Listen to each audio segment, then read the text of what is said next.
There's one of one view from your seat in that show.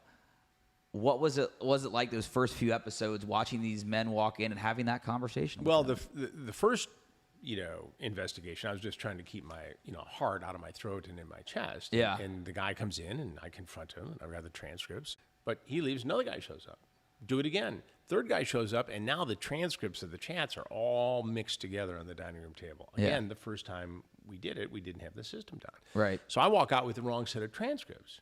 And I say to the guy, it says, here, you want to do this with a 12-year-old? No, it's not me. Go back. Second one, still wrong. Third one, well, a 14-year-old girl named Beth. Yeah, that's me. Okay. And we start the conversation. But it was crazy behind the scenes. And so we had a much more organized approach when we did the second investigation in Herndon, Virginia.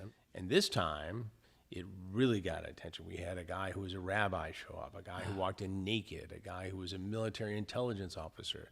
We had a teacher, special education teacher. And so, oh my God, all these characters. And they all wanted to have sex with a child.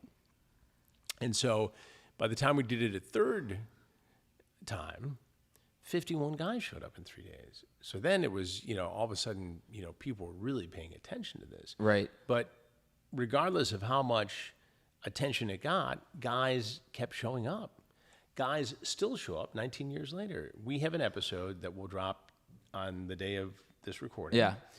A 54-year-old guy on True Blue who admitted to me after driving from Chicago to Dayton, Ohio, that he had done this before with teenage girls. And he shows up with a backpack that has condoms, lubricant, spermicide, day after pills, and a vape pen. And it's a sex kit to have sex with a child. And he specifically talked about instances where he had done this before, knew exactly who I was.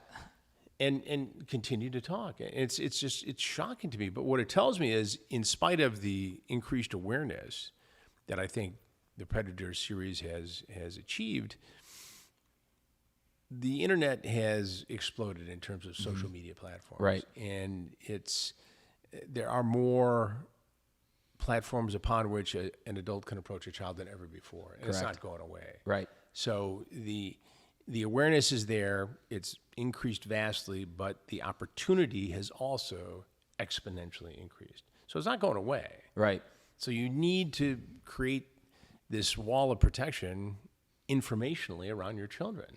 And you need to explain to them from the very first moments they're online that there are adults out there who want to trick you. Right. And you need to monitor and continue this discussion.